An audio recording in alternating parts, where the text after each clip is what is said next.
Michelle Obama is back in the headlines again, and once more, she's playing the victim card and the race card.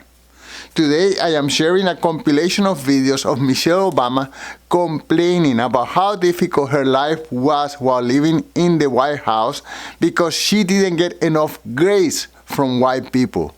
She also talks about how hard and expensive it was to style her hair to look more like white people's hair. And she also talks about how she even had to pay for her own personal expenses out of her own pocket while living in the White House. Boo-hoo, Michelle Obama, forgive me while I'll dry my tears. You said we were all too aware that as a first black couple, we couldn't afford any missteps. Yeah. And you also say, as a black woman, I was under a particularly white hot glare. Did you feel that?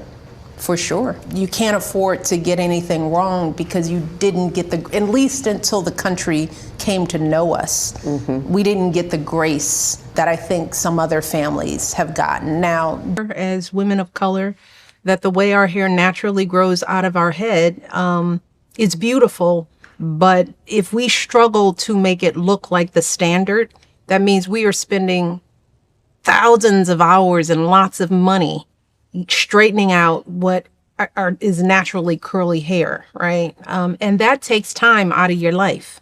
It costs money. How we afford it, because it's expensive to live in the White House. As many people don't know, I mean, much is not covered. You're paying for every bit of food that you eat. You're not paying for housing and the staff in it.